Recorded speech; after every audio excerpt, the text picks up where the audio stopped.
And we're live. There it is. That's really good. Did you take that video, or did you find that online somewhere?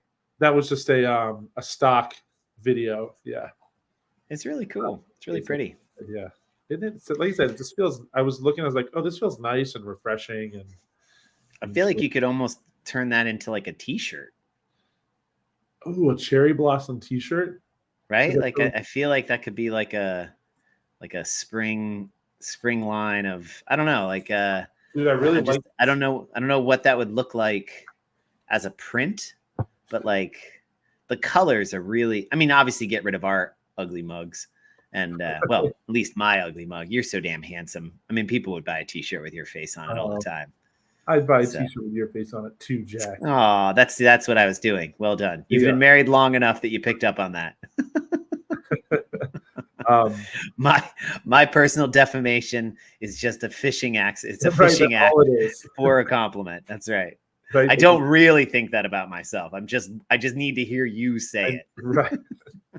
That's what most of my self-deprecating humor is like, really just tell me I'm wrong. Not defamation. Sorry. So, deprecating. Defamation. Not defecating. Not self. What? Who? So I'll show you this real quick. The cherry blossom stuff. I don't know if you saw the Nationals for a couple of years. I think it was last year going to do it. They were doing. I avoid watching the Nationals as much as possible. So. Oh yes. So the league did like they call them their city edition uniforms, and so they made uniforms that are somehow inspired by the city that they occupy. And so the Nats did one with the cherry blossoms. And it's where is it? These, yeah. And so they did that. So this just made me think, it's like, oh, that's not a bad idea. So they yeah, right there it is. Totally. I was about to defecate on the Nationals. I mean, defamate. I mean, deprecate. The Nationals is like they're kind of like a baseball team, but just worse. They are now, that's for sure. It's funny, they're not that far removed from winning a World Series either, but it's like, yeah, they suck now. And the same thing happened to the Phillies, like, right? Like they were like, wow, they've been, so consistently good, and they made the World Series, and then all of a sudden it's like, what the hell did they just close the stadium down and like give everybody their, no, we're not gonna have a team this year. We're just gonna take a year off. Yeah. Which is an O's fan is usually comes in like 20. It feels like they close the stadium for about 20-year stints, and then they hit a nice little window where they're like, right now they're hot. But the Orioles are like always, they're like a marquee team though. I don't know if it's like the mascot, the color scheme. Like I remember growing up playing Little League baseball, and like the Orioles team was always like the cool kids were always on the Orioles team. Yeah, they had that on the, you know what I mean? Like on the Little League. So go ahead. Sorry. No, you're right. Like I think from because that's what 80s, 90s, like. Yeah. Because they were winning World Series, and they had Cal Ripken, and they just had the studs. And I feel it was like mid late 90s they kind of started falling off. Yeah. And I personally think it's good for baseball when they're doing well. The Orioles, yeah. I think it's like Philly. I think Phillies are one of those marquee. The Phillies are just always there. They come and go, but they always. Even last year, I think they started off horribly. Yeah, they made a run for it. Yeah. And I thought they made it to the playoffs. Yeah. And they just got hit by who? I don't remember. Was it I don't even know who it was, but I remember Phillies fans were like, "What greatest?" And then they were ready to burn the city down after. The manager made one. They left someone in when they shouldn't have, or they pinch hit for someone they shouldn't have, and the Philly. Yeah, they just didn't have They didn't have the robustness to like weather like one or two mistakes where in the years past. Like that's what. Yeah, that's so true, man. That's always the right. That's what makes the Yankees so consistently, is because they've got that depth that seems to. I mean, not in years past though. In the last couple of years, they've been kind of. Absent, but that's I think of the Yankees, like it's always like, oh, it's so unfair because you beat their best guy and then you turn around and you're playing like the next best guy in the Yeah. freaking MLB, and then you're like playing the third best guy. Like, how the funk do they have the top 3 pitchers in the god dang MLB on their one team? It's one of those teams they say they're never rebuilding, they're just reloading. Like that's what they do. That's the Yankees. It's just like even when the Yankees are bad, like Yankees are bad to Yankee standards. To a team that's like always bad, you're like, I mean, I would have taken an 80-win season and just missed the playoffs as opposed to like feeling like we try to say that we were intentionally tanking to get a high draft pick, but really we were just horrible. That's so funny. I don't know what if anyone's even listening, but like we actually kind of sound like we know what we're talking about. I know nothing about baseball. I mean, like I know how to play baseball. I love watching Josh play baseball. I know the rules and stuff. I know nothing about like actual players and what teams are what. Like the fact that you said that the Phillies made the playoffs, I was like, oh right, they did make the playoffs last year. Right?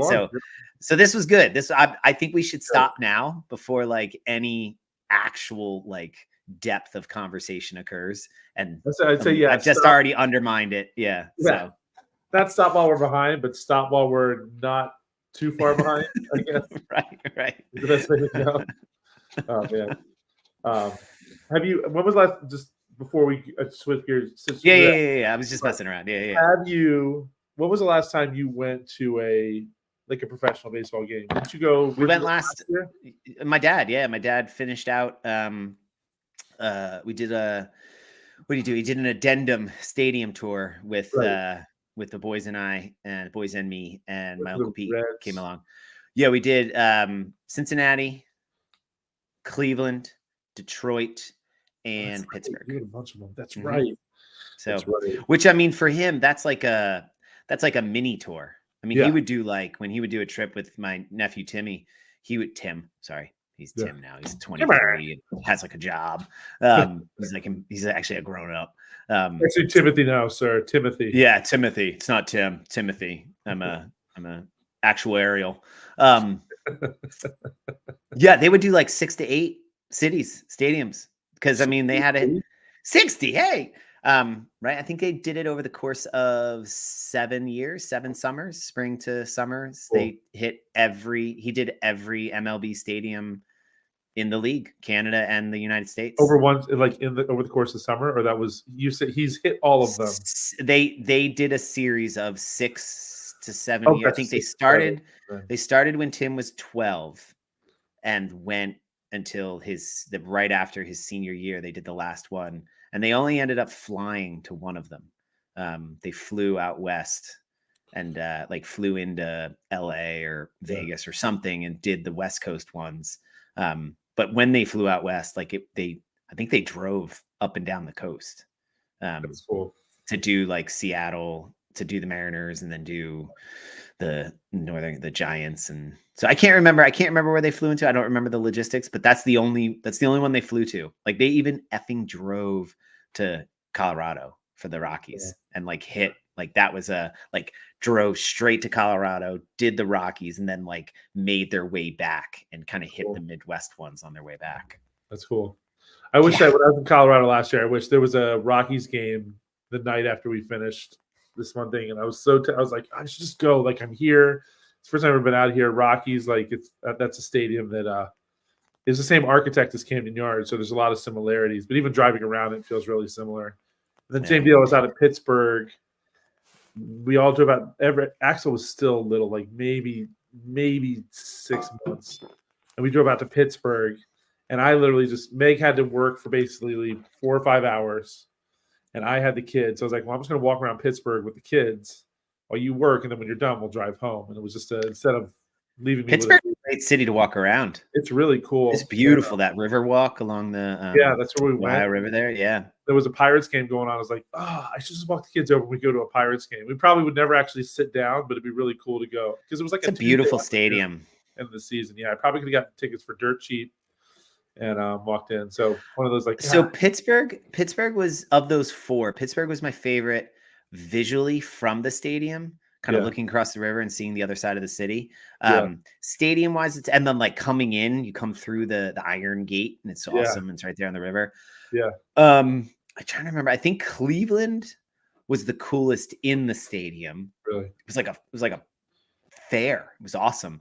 That's cool. Detroit was like the craziest. The area where it is down in Detroit is actually really cool. And I didn't realize Detroit was that close to Canada. I forgot. Like it's right over the bridge. Like you can go right over the Detroit River into Canada. And then Cincinnati was kind of like Cincinnati was fine. Like it was a nice stadium, but it felt, and this again, sorry, Nationals fans, it felt kind of like Nationals Stadium where you're sort of like, this is nice and all, it's cool, but it's just like they're kind of trying too hard. Yeah, right. Like, you're overcompensating, and it's very clear. Yeah. I mean, Philly's same way. Like the whole stadium setup down there, it's sort of like disconnected from the city itself. You've got the other stadiums, and then there's like obviously like restaurants and things that are around it. But you're kind of like, all right, well, I'm here. If I don't want to do any of the stuff that's here, like it's kind of just like, there's the rest of the city way over there. Where the other ones are like, they're in the city, the game and the stadium and the experience is part of sort of the city experience. And again, I might be totally wrong. This is a one-off visit. Like I'm totally open to, those who are experts of that being like, you're totally wrong. You missed this place and this place and that place. And I'll be like, hey, cool. Take me next time. I'm game. Invite me to a game. Yeah, I'll come. Fly me to a game. Let me sit. I was going Frank Sinatra on that. I will say this about National Stadium, though. Their parking, getting in and out, super easy. So something about that. They got that figured out. You come right off the highway, tuck right into the stadium, park. Yeah, they really get right out. Yeah. They did. Yeah, I think you can even metro pretty close to it too. So if you're parking or metro, it's really they definitely developed that place nicely. And there's also, have you been to the this might just be the whole podcast. We're just talking about stadiums. Have you been to the DC United Soccer Stadium over there? No. It's not far from that stadium. It's maybe a 10-minute walk. And but the DC Commanders also play there. The what is it called now? Not the XFL, not the UFL, I think it's called now. The USFL and the XFL merged. But I'd never been to a United game, but it was cool. They finally, because the United played in RFK Stadium forever, which is probably getting torn down at some point. But now they built their own stadium for a soccer team, and it's perfect size because it's not huge, but it's not like, it doesn't feel like a teeny tiny. It's like the perfect size. It's over something like this. It was the DC Defenders' first XFL game, and going there, the atmosphere was crazy. But it's a beautiful stadium. It's really easy to get to. And it's, but ever since they put Nats Park there, the whole plan was kind of develop that whole area. And one of it was like, make sure it's easy to get in and out of, because we know parking in DC or driving in DC and Virginia can be a mess. But there's so much to do down there. I think I had been down there for years since they developed. It was like, oh, you can park right here, and it's less than 10 minutes to walk to the stadium. Oh, you can park right here, and it's actually not going to cost you an arm and a leg, or you can just metro all the way in. Which I'm not a fan of the metro. It smells. That's just I read the metro. That's not the metro. Those are the people. Joan's always down for baseball talk. You guys done good. Aw, thanks. So would you say we hit a home run, Joan? Oh, boom. You need a sound effect, or like a we hit a home run talking about baseball, but we tend to strike out with women.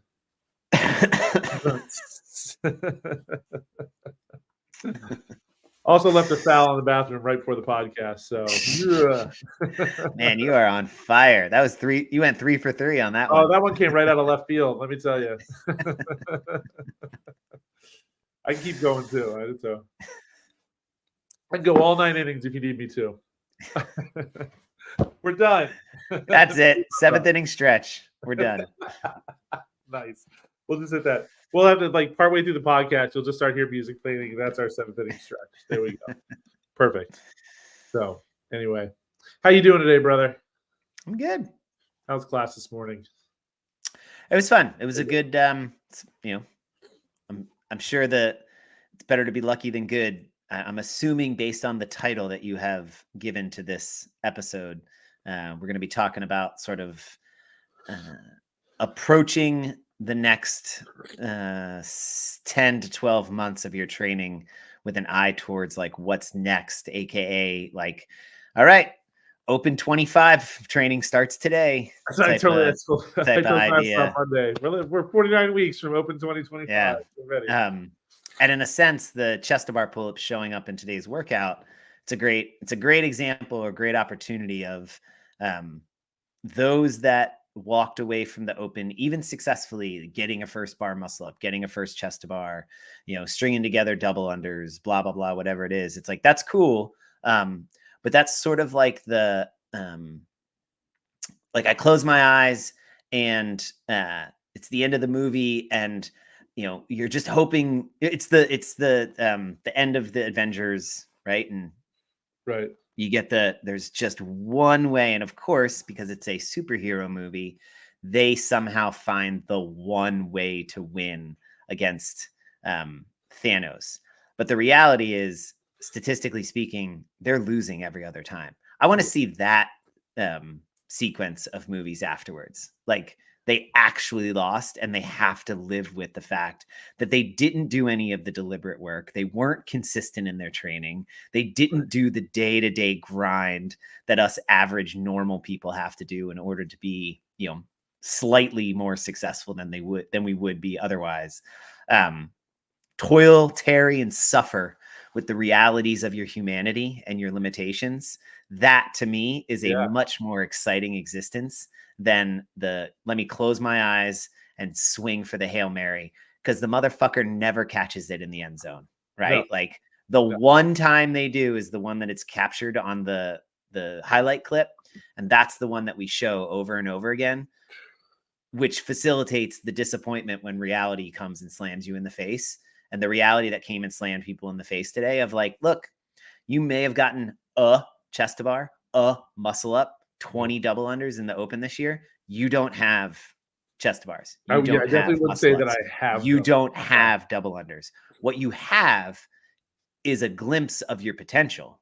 Yeah. Now you have 10 to 12 months to realize, sustain, actualize that potential with the hard work that it's going to require. And what that requires is a patience of taking huge steps back and establish the foundation required to sustain that potentiality into the future.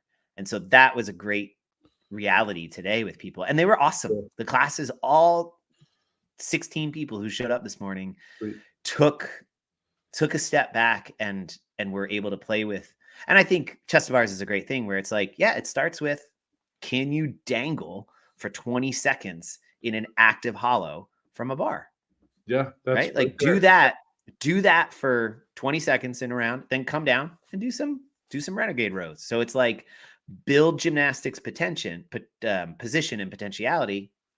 And then in a lower stakes, build strict strength. Right. Do that for today's workout. And then, right, like next week, or I wrote up on the board, but I didn't get a chance to talk to people about it. Like think 3 days a week.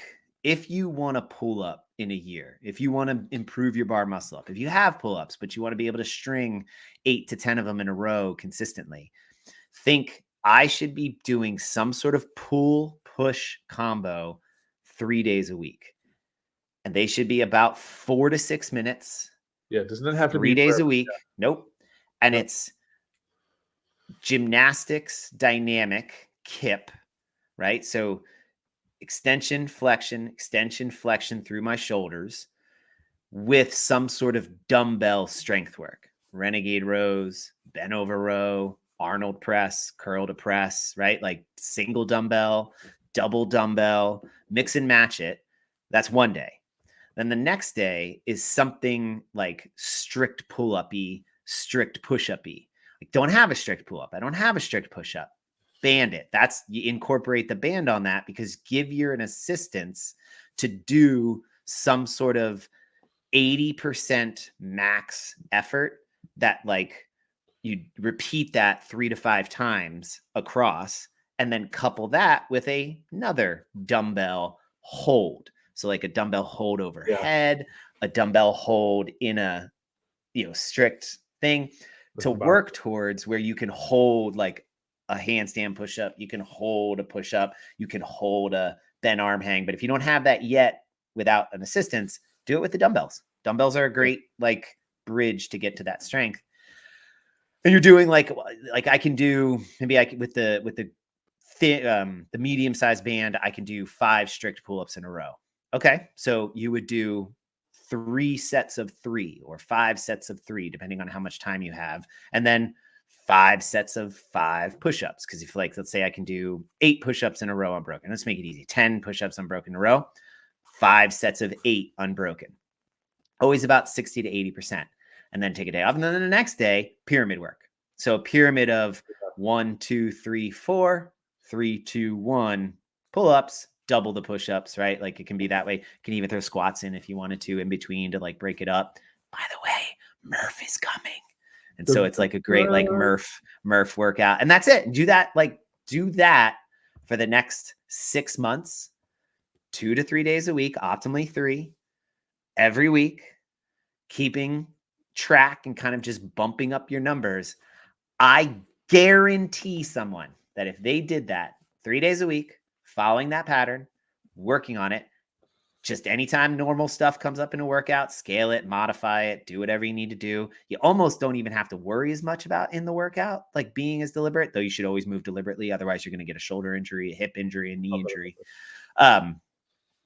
By the time Murph comes around, so that's about 8 weeks from now, you'll probably already see a difference in your push-ups, pull-ups. By the time the open comes around next year, I would give somebody, if they were to follow that pattern, if they were to follow that program for the next 9 to 10 months, they will have a pull-up. If they don't have a pull-up now, they will have a pull-up. If they don't have a chest-to-bar, they will have a chest-to-bar. Yeah. Minus getting hit by a car, falling off of a building, losing an arm, right? Yeah. Something I can't control, unforeseen accident like that. That's just the way it is. Yeah. But if everything else stays normal, right? Stop doing your pull-ups in the middle of the road, you might be okay. Right, exactly. Don't do them off the tractor trailer next to your house, and then the tractor trailer drives away and you get thrown off of a cliff and you're dead in a ditch. I mean, I can't help that. They will have the next level up of what they currently have. And it will be like a paradigm shift up. Deliberate, consistent, daily, weekly, monthly, quarterly, annually type of phase schedule approach. They will look, if they were to film themselves now and film themselves in a year, the year version of them today will look like a superhero compared to the person they are today. And I bet you'll be somewhat surprised too, because you'll feel like with these little bits, you're going to probably partway through, you're probably going to start questioning how much change is actually happening, because it's so. And that's the problem. That's the thing that happens, because they'll get maybe like some immediate success within the first 4 to 6 weeks, and then they'll rush it and they'll jump ahead faster. They'll skip a step.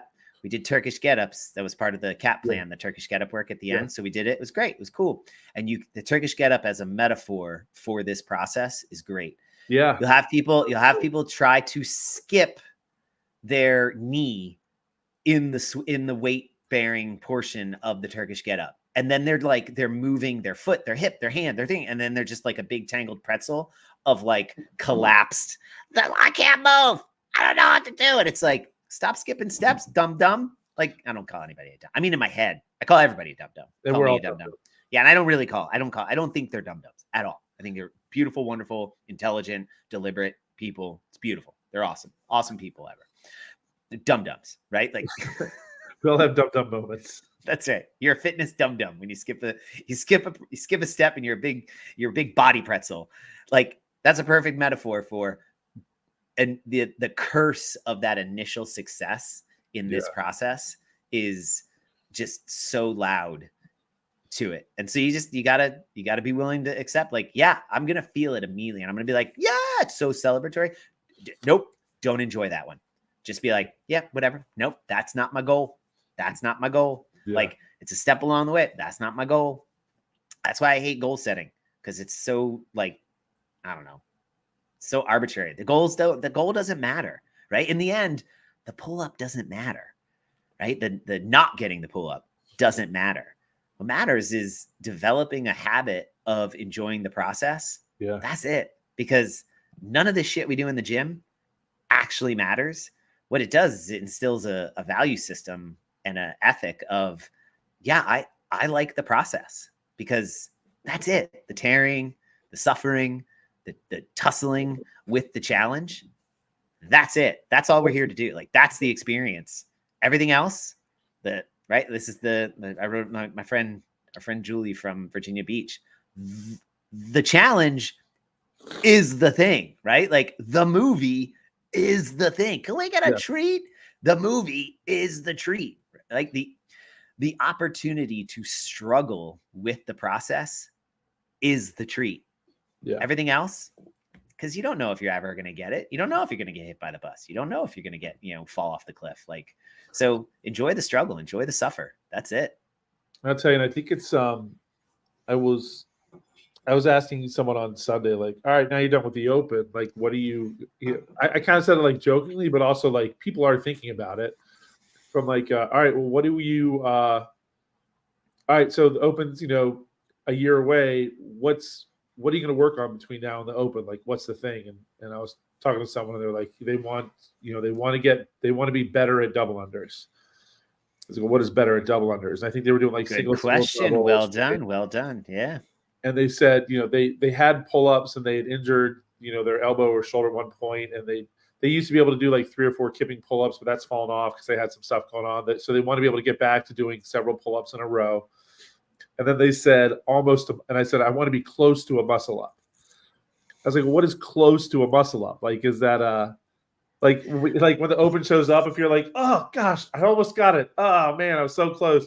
Like, what is that? Or is that or is it a chest to bar? Like, do you want to have, is a chest to bar pull up close to the pull up? But it's funny. Like, the goal setting is like, yeah, you set this goal, but not really knowing what that is or what it means, or again, just like this stuff, having something that's measurable, observable, repeatable, like something that makes sense. And so double under questions, I think it's well, you already shown that you have double unders and that you can do a double under or 2 or 3. But is it like 10 or 20? Is it 30 seconds straight? So I think a lot of times people you got to dig a little bit deeper and set what that is that you want to do. And then you have a purpose for that training. You have your why behind it. And do you remember we would do the year recap show? And this was Allie's idea. Might have been Drew's too. It was the combo suggestion of like, so we deadlifted as a gym, 185,000 pounds across the year type of thing. That's the equivalent of 19 elephants, right? Yes. So like as a gym, you lifted 19 elephants. You're like, holy crap. And if we want to just a single thing, that's the equivalent of, Market House downtown. We lifted Market House up and put it back down as a gym. Well done, right? Like, you kind of, when you aggregate, if you do in the aggregate, the amount of time wasted as an individual coming into the gym, getting warmed up, feeling better. Oh, I gotta go get my knee sleeves. Let me get my wraps.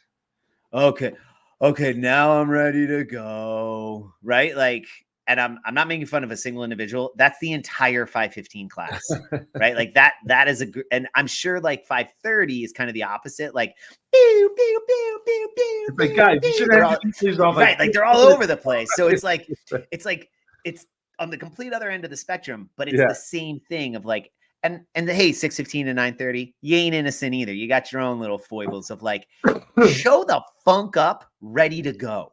Right. Yeah. I get it. And we'll meet, like, as coaches, we collaborate and we'll meet you where you are. And it's not perfect every day, but it's like, if the warm-up's 12 minutes long, right? If we've scheduled 12 minutes for it and you waste 4 of those 12 minutes, aggregate across 33%. If you're wasting 33% of your 60 minutes every class, that's 20 minutes. You come, let's say you come 5 days a week. That's 100 days. It's 100 minutes a week Let's say you come 50 weeks a year. That's 50,000 minutes. Quickly do the math on that. I can't because it's too, but I think there's 3,600 seconds in a day or something like that. That's almost 10 days. That's a half of a month, a third of the month wasted, just gone. You're not getting it back simply by not moving well in all of the time that you're able to move well. I kind of made fun of folks on Tuesday when I coached. And again, not making fun for the sake of it's shame is a very powerful. I don't like it. And I'm not saying shame, but like just calling out, like doing the banded pull downs, right? Yeah. How often do you see this? Way This more than is right. And somebody goes, I just don't see what I don't feel anything. There's nothing happening. It's like, of course there's nothing happening. You're not doing anything. Yeah. Lock your shoulders out, roll them back, externally rotate them, keep your arms straight, and then pull down slowly and controlled. Do that 5 times with like the thinnest of red bands. I guarantee you'll be like, holy crap, that was good. And it's like, yeah, exactly. Do that until you don't feel it, and then do 10 of them, and then do 15 of them, and then do 3 sets of 10 of them with like 5 seconds in between. And then the same thing with like the pull aparts. It's like if I drove my car, every time I drove my car, and I said, yeah, I'm not even going to look at the road. Why bother? Right? I'm just going to, right? Like you'd be like, what the hell are you doing? Like you got to pay attention to what you're doing when you're doing something. And it's like the same thing. If you want to develop kinesthetic and physical awareness across our 10 general physical skills, pay the funk attention when you're doing it. I'll pay attention to you as best as I can.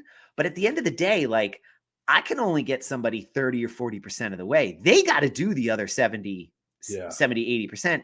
A lot of times people are giving me like 20, 30%. Now, relatively, it might feel like this is all I got. It's all I got today. And it's like, all right, I'll take that. There. Yeah. But I doubt it. I bet you if you actually like, so let's walk this dog back. When did you pack your bag to come to the gym? This morning. Did you have 15 minutes last night before you could have packed your bag? When did you actually put it into your car? On my way out, I forgot. I had to run back to the house to get it. Why not pack your bag the night before? Put it in your passenger seat the night before. Well, it's too hard. Got it. You're never going to, then I'll tell you, like, this is the, you cancel your DirecTV subscription, right? You get hit in the eye with the racquetball. You got to wear an eye patch. The guys on the train think you're a tough. They're going to get in a fight. You end up getting hit with your own racquetball racket. You're dead in a ditch, right? You shouldn't have canceled your DirecTV. We just have to walk it back a little bit. Like, you don't pack your bag the night before. You don't put it in the car. You don't have everything in organized. Guess what? You're never going to get a pull-up. You're going to have a shoulder injury, and you're going to die 15 years before you were supposed to or could have, right? Like, whoa, dude. I'm like, I'm just saying, right? Like, it's just a logical progression of sequences, right? It's not me. It's just logic. That's a little dramatic, right? Like, that's like, there's this, I guess maybe the metaphorical association is find where you're leaking efficiency. And not everything needs to be efficient. Sometimes you just do things for the sake of doing them, and that's cool. But if we're talking about you have a very deliberate and specific goal that you want to reach, and it's rooted in a physical capacity, well, guess what? That's physics. Physics is about the efficiency of forces and vectors and trying to find where you're losing heat and you're losing efficiency. Well, I just identified 3 easy ones. Pack your bag the night before, put it in your freaking car, and have your coffee ready to be made or whatever so that you can, it's brewed, it's ready, you pour it in the cup, you take a shot. Just having your mug ready to go, like out on the counter. Like, I bet you just saved yourself 30 seconds there. Exactly. And those little steps along the way, when you show up at the gym, you're already 6 minutes ahead of where you would have been before. And aggregate across the next 9 to 10 months, you just bought yourself 3 months, 3 whatever of effort without any actual extra time. You're just more efficient, right? Like that's, again, same thing of like, should I work on strength? Should I work on endurance? Or should I work on mobility? If you had to pick those 3 things and you could only pick one, which one do you focus on? So it has to be personally, or what do you think I should focus on? I know exactly what you should focus on, but I'm asking you, what do you what do you want to focus on? What do you think you should focus on? I want to focus on strength. Oh, that's weird. I know I should be focusing on that mobility. And right. I remember I'll use the GoWatt app, and I made it the GoWatt mobility app. And I remember I was using that I was doing you could do like an 8-minute session. An 8-minute session. I was doing an 8-minute session every morning for like 30 days. It was only 8 minutes. It was like when I first woke up, I went to the bathroom, I brushed my teeth, I did 8 minutes. And that was the only extra mobility I did, 8 minutes. And I remember like later that month, I was going to do overhead squats. And I remember how good my overhead squat, like my overhead position felt, that I could get a little more narrower. My wrists weren't bothering me in that overhead. I remember Soph was saying something like, she was in the gym that day and she's like, damn, like you got that bar. And I was like, and the only thing I did different was 8 minutes of mobility on that app that led me through it. Just like first thing I did before, like I got up a couple minutes early to do that in the morning. And it's, and I remember that, I've had those moments before, but it's like, yes, Eric, that's like work on mobility. Like I don't need to keep overhead squatting. I need to work on my mobility. It'll make my overhead squat better. And it's a math game, right? Yeah. So if you can lift 100 pounds and over the course of 6 months of strength work, you improve your strength by 10 pounds, which is realistic, right? Like if you can only lift 100 pounds and you worked on it for 6 months, I get you're probably going to improve it like 150 pounds. But like, I'm talking about you, right? Like you have a 400 pound back squat over 6 months, maybe you increase your back squat to 440. So that's a 10% improvement. Right. Yeah. So if you were to improve your mobility by 50%, which that GoWatt app does the screening, right? And it shows you like, yes, you've improved it by 18% flexion here, 16% flexion here. Do that math without a single extra weight lifted, which you're going to get stronger because if you're in a better position, then you are able to lift more when you do lift, right? It has compounding effects that just endurance work, just strength work doesn't have. So if you can only pick one, but I totally get it. Mobility is not fun. It's boring. It's process oriented, right? It's slow. It requires deliberate, consistent effort. I have to lay down a process. Actually, that doesn't sound too bad.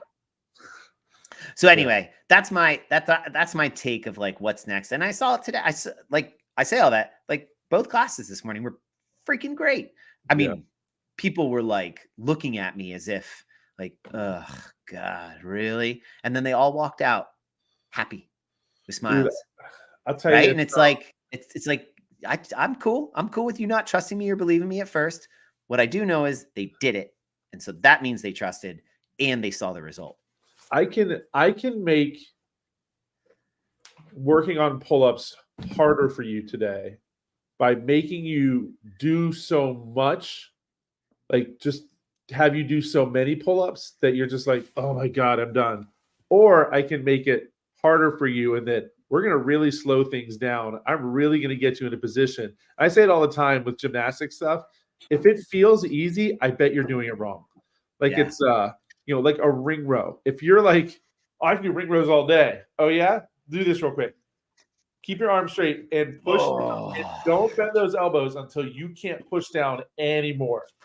Or just you're not allowed to bend your elbows. Or you're not allowed to bend them. Like, bring the rings to your hips without bending your arms. And people have to start taking a couple steps back to do that. Like, that's what you're supposed to feel. So I can have you do that for 30 seconds. And that 30 seconds of do this instead feels hard. Or I can say, we're going to do 500 pull-ups today. That feels hard. This one's going to make you better. And I think mentally, emotionally, you will feel better coming out of this than if I just made you suffer through a bunch more pull-ups. And that's where, like, I think it's, I think right now a lot of people are thinking like, oh, I just need to do more. It's go right back to it. Just do less better. I think some of the There you people go. that were they were so close to, there were a handful of people that were so close to bar muscle up in that workout. And then even like Jody was a great example. Like she got to the bar muscle up and it was almost there in the workout. And then about 10 minutes after not even 10 minutes, she went for a bar muscle up and she got it. Like after the workout was over on Friday. Yeah. And then for But her, I bet, that's which is frustrating, and I'm sure, but it's also validating. Like I can still do it, but it's kind of one of those things where it's like, yeah, you can still do it, but you can't. right. You can do it if it's the only thing you have to do. But can you do it and do this, this, and this? And that's like, I know that's where I'm at. I did not spend enough time the last 6 months doing bar muscle ups, doing pulling movements on a bar in a fatigued, out of breath state. Now, what I athletically did feel was better is I was better this year than I was last year, Right. because after the Open last year, I spent about 4 to 6 months really dialing it in. So I banked it. But then the last like 3 to 4 months before the Open, I kind of let it slide. I hurt my shoulder. I was getting frustrated. I just was grumpy. And so I didn't do as much. So I had to rely on that banked effort from earlier in the year. But it also was like, oh, right. Okay, that's if I really want to have those, if I want to have bar muscle ups consistently, I don't need them like, I don't need stringing them together, and I don't need them like I was fine with the performance in the Open.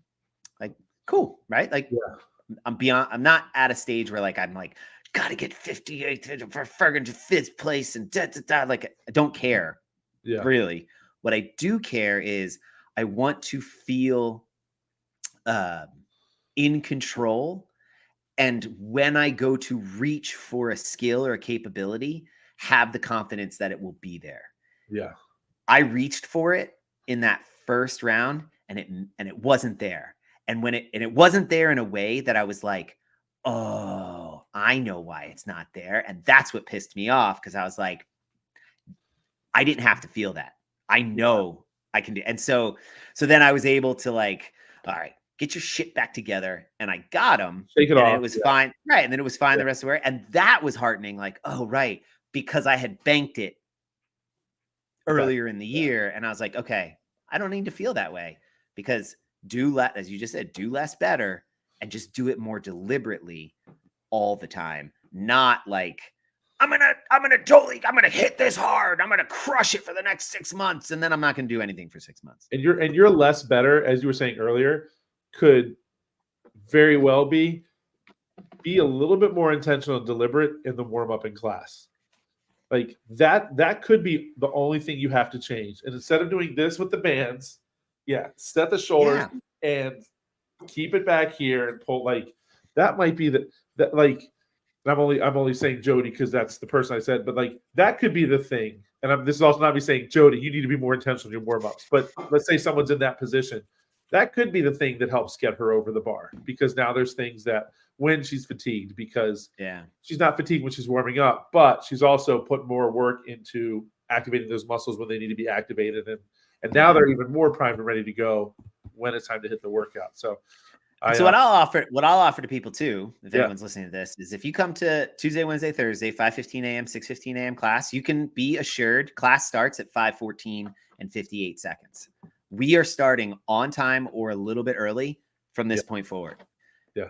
The only reason that is if I fuck it up, 6:15, you may start a little bit late. So if that means you want to be on class if you want to be at class on time, parking at Fairwinds CrossFit sucks ass. Understand that, right? Like you cannot change the geography. It's just the way it is. It's a marina. Like it's gonna be. Now there is parking, and it might take you a little bit longer, but if you're rolling in 3 minutes before class is about to start, aka like 5:27 in the afternoon, 9:28, right? Like know that you are going to miss the first 4 to 6 minutes of the class, because class has already started on time and you are looking for a parking space. It's just the reality of the world. I cannot change the geographical location. You cannot change the geographical location without finding another location. Yeah. And I'm pretty sure that's not happening for a couple years because you're in a lease. Yeah. So let's identify the obstacle. The obstacle is parking. Let's identify the reality. If you leave your house, if your house It takes you 10 minutes to get from your house to the parking lot of the gym. And it takes 7 minutes to find parking, get out of your car, and get into the gym. And class starts at 5:15 in the morning, and you leave your house at 5 a.m., you will be 2 minutes late to class every day. That is just a basic fact. And if you are 2 minutes late to class every day, you will miss the first 6 to 8 minutes of the class because it's going to take you 2 minutes to get in, 2 minutes to get your shit ready. The class has already gone out on the first part of the warm up. You got to figure out, where do I go? What do I do? What's the solution to that, Eric? How could I solve that problem? Very easily. Leave a few minutes earlier. Oh my God. You mean instead of leaving my house at 5 a.m. Because you've already packed your bag. That's right. Leave my house at 4:54 a.m. Right? Like 6 minutes. That's impossible. Can't happen. Won't do it. And I'm like, cool. Totally fine. I have no problem with you showing up late. What I would have a problem with is 8 to 10 months from now, you say, I'm really frustrated because I seem to be plateauing. I can't get any better at X. I don't know why I blah, blah, blah. And I'd be like, well, we could fix, I got a variable you can fix. Leave your house 5 minutes earlier. That's it. Right? Like, I don't know what else to tell you. Like that. And it won't be perfect every time. But if you fix that, 8 out of 10 times, that's a lot of effort saved without a lot of effort. If I can again put things in perspective, let's say you show up, let's say you miss the first 6 minutes every time you come in. Mm-hmm. So let's say you come 4 times a week. So that's 24 minutes that you've missed over the course of the week. That's 96 minutes. So over an hour and a half worth of work over the course of a month. Over the course of 6 months, that is 576 minutes. So that's 9.5 hours that you've missed. That's a month. That's a month of classes. Yeah. Like for some people, if you came 3 days a week, that's about a month of classes. Yeah. And so like that time when people are like, I don't have the time. The time is there. The time is there. The time is there without having to find extra time. And then if I do that across a year, so you're paying a year's worth of rates to get 10 months worth of classes. Yeah. There you go. By being 4 to 6 minutes late every day. Times. Yeah. Dude. Yeah. So if we just quantify the value of dollars.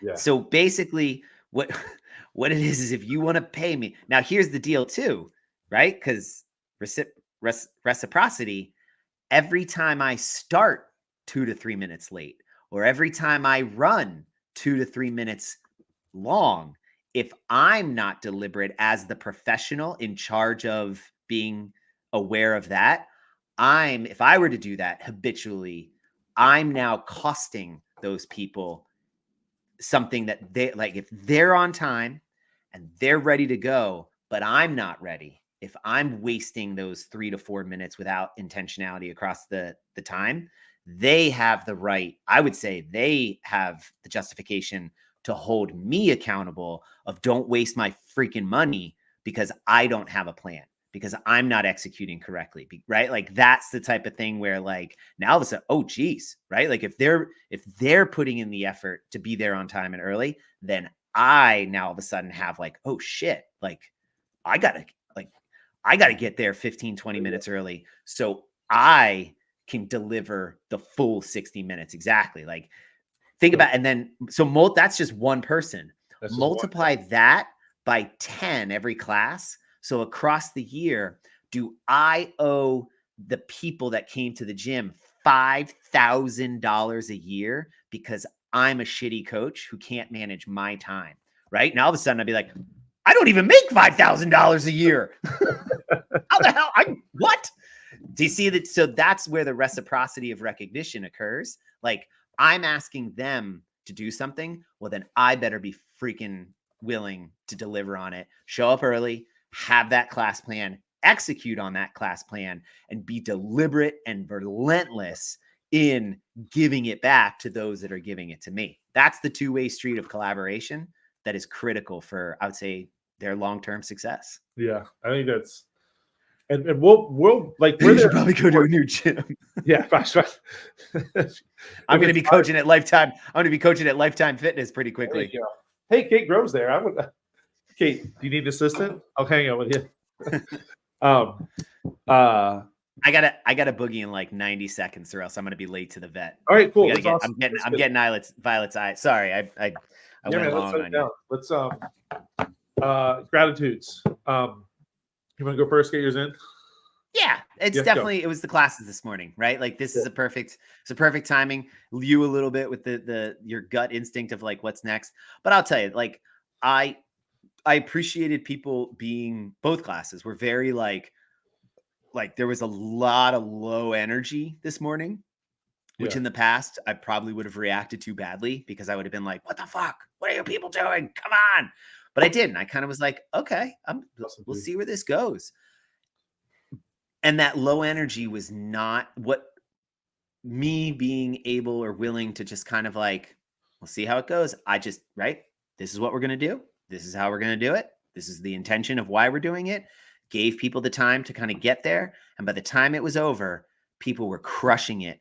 And I saw just complete changes of emotion in facial expressions and just joy. And as people were walking out, like legitimate, like, thanks, it was a great class. Thanks. And I like appreciated that. And I was like, thanks, it really was. I feel like I executed well. And I really felt like people did what they could and wanted to do, and then went beyond it and really held themselves accountable to sort of deliberate, patient work. And it was made, I mean, farmer carries and runs, right? That was just interference to the chest to bar work. And it was really cool. So it's, I really was appreciative and grateful for the class specifically this morning, but also there is a sense in the community of Fairwinds that that's what's important to get, like the touchdown moment.